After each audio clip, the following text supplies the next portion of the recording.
Alhamdulillah. My dear family, before we begin, I want you to take a breath, a slow, gentle breath, because what we are about to talk about today may touch a part of your heart you haven't visited in a long time. There comes a moment in every believer's life where you look at yourself and whisper, why does my heart feel so weak? Why don't I feel the sweetness of iman like before? Why does salah feel heavy? Why do reminders touch my mind but not my heart? You're praying, you're trying, you're doing what you can, but still something inside feels dim, exhausted, distant. And I want to tell you something today. Gently, lovingly, your heart didn't become weak overnight. It happened slowly, silently, habit by habit. Tiny actions that seemed harmless, but they drained your spiritual strength without you noticing. Today, we begin a journey inward, a journey into the hidden world of the heart. Not to blame you, not to shame you, but to help you understand what's happening within you so you can return to Allah subhanahu wa ta'ala with clarity, softness and hope. Because my dear family, a weak heart is not a dead heart. A weak heart is simply a heart calling you back. A heart whispering, please take care of me. Please clean me. Please bring me closer to Allah again. And the first thing you must understand is this. Weakness of the heart is a symptom, not the cause. Just like the body becomes weak when we neglect it, the heart becomes weak when we feed it the wrong habits.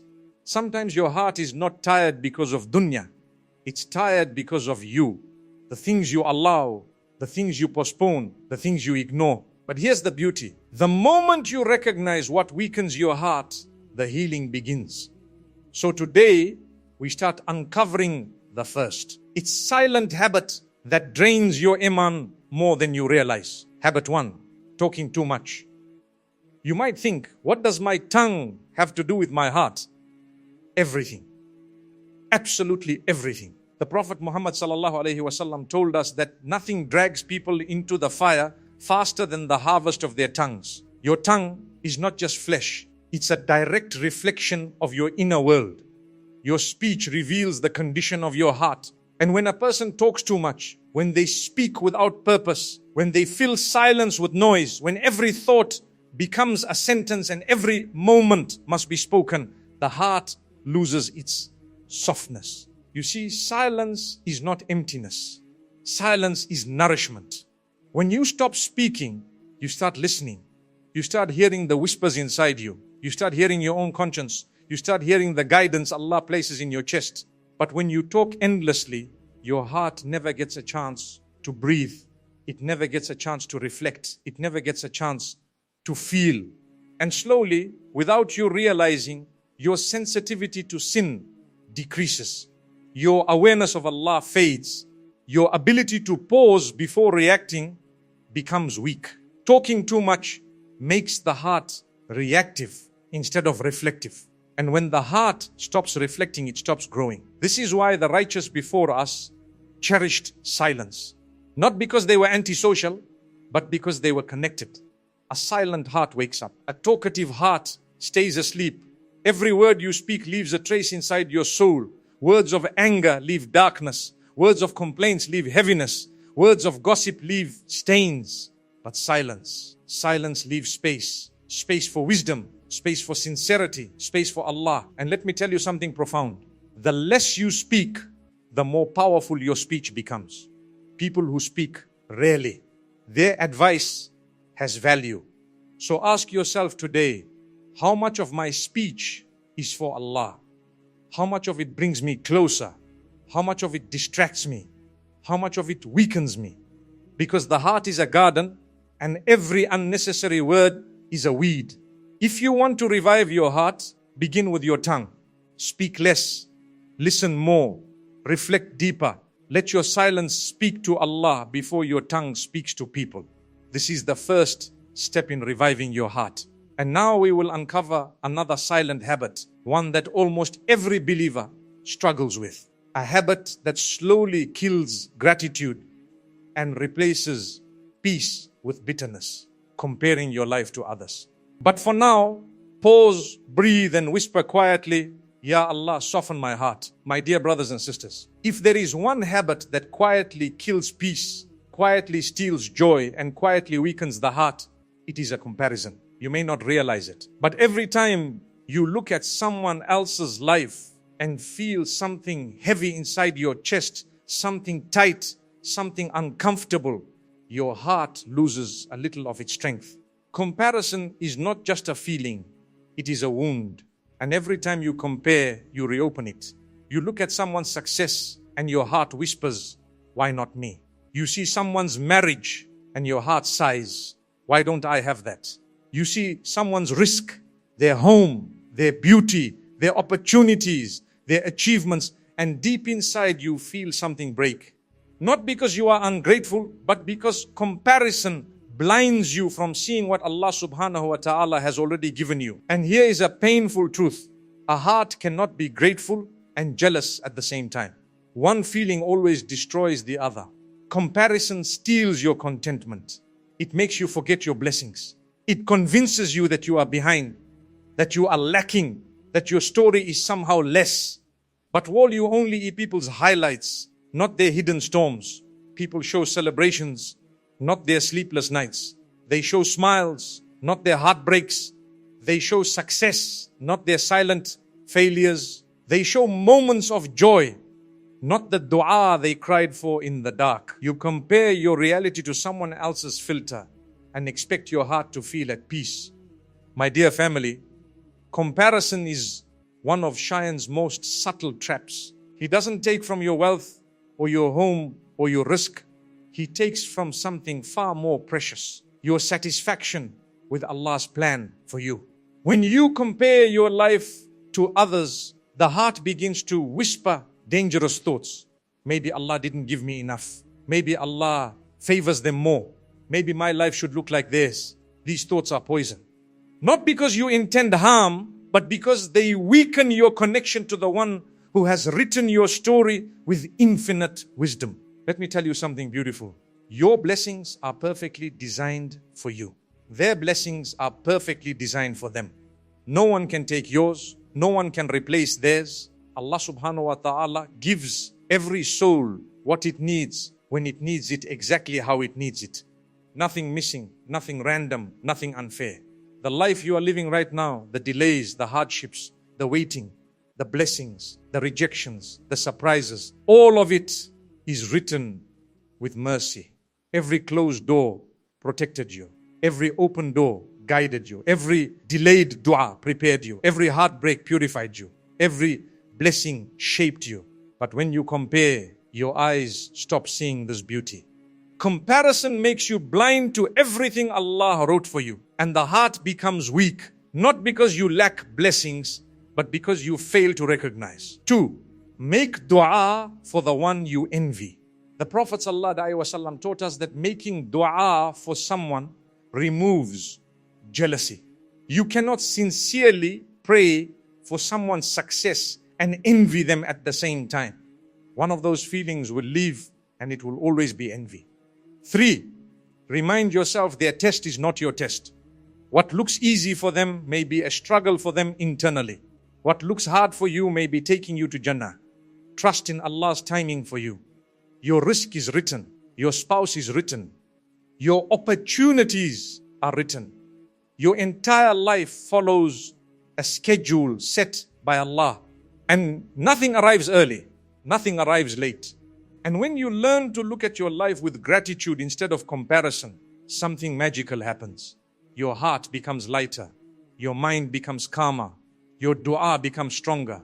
Your envy fades. Your contentment grows. Your faith deepens. Because the heart that trusts Allah's decisions never feels short-changed. And now we will uncover the next silent habit.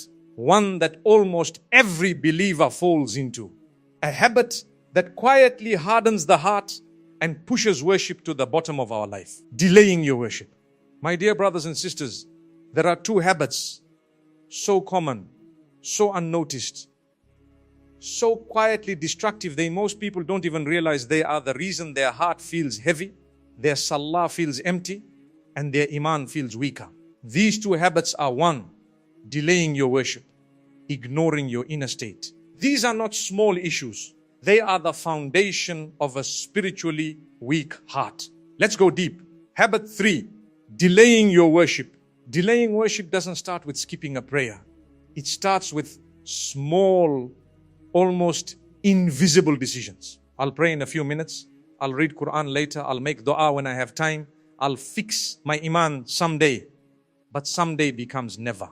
And every time you delay, your heart learns a dangerous lesson. Allah can wait. And the moment this thought settles in the heart begins to weaken. You see, when you delay salah until the last minute, you're not just delaying a prayer, you're delaying a meeting with Allah subhanahu wa ta'ala. When you delay Quran, you're delaying the nourishment of your soul.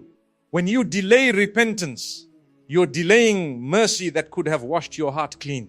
And the more you delay, the more numb the heart becomes. Salah feels harder. Quran feels heavier. Dua feels empty. Worship begins to lose sweetness. Not because Allah is far, but because the heart has drifted.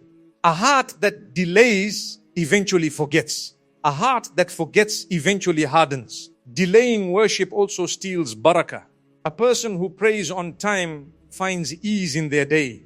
A person who delays finds stress, heaviness, and chaos. Because salah done early aligns your entire life. But salah delayed forces your life into imbalance. My dear family, a heart becomes strong not through long worship, but through consistent worship. Even a single page of Quran every day, even a short dua with sincerity, even a quick dig from the heart.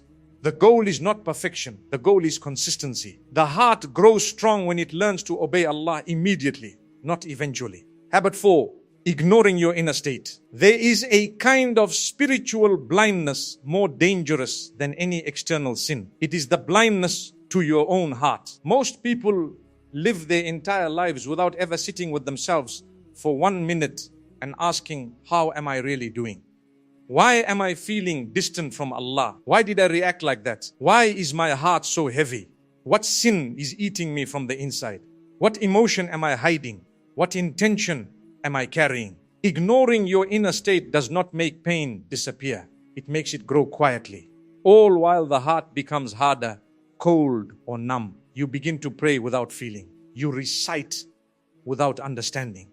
You make dua without emotion. You sit in gatherings of deen, but your heart remains asleep. And the Prophet ﷺ told us there is a piece of flesh in the body. If it becomes corrupted, the entire body becomes corrupted. That piece is your heart. You can be smiling on the outside, successful on the outside, respected on the outside, but inside, empty, disconnected, lost. My dear brothers and sisters, healing begins with self-honesty. You must face yourself, sit in silence, reflect. Ask Allah to show you your flaws so you can fix them. A believer checks their heart the way others check their appearance. You wouldn't leave your home with stains on your clothes. So how can you live with stains on your heart? Repent quickly, forgive quickly, let go quickly, correct yourself quickly, return to Allah quickly. A strong heart is not a heart without mistakes. It is a heart that refuses to stay distant from Allah. These 4 habits seem small, but they shape the entire destiny of your heart. Talking too much weakens focus. Comparing steals contentment. Delaying worship kills consistency. Ignoring your inner state breaks sincerity. Fix these and your heart will bloom again. Your iman will feel alive again. Your worship will taste sweet again. Your connection with Allah will deepen again. Your transformation begins with one intention and one decision to return to Allah while your heart is still soft enough to return. Now raise your hands even in your heart. Let's pray together. Whisper with me. Ya Allah subhanahu wa ta'ala, the turner of hearts, the healer of wounds, the one who sees what we hide and hears what we cannot say. We come to you with hearts that feel tired, souls that feel heavy, and faith that sometimes feels weak. Ya Allah, we are not perfect, but we are trying. We ask you with humility, with trembling voices, with a heart that still hopes in your mercy. Ya Allah, soften our hearts. Remove every hardness, every heaviness, every darkness that has settled inside us. Ya Allah, purify our intentions. Let every step we take be for you. Let every word we speak be pleasing to you.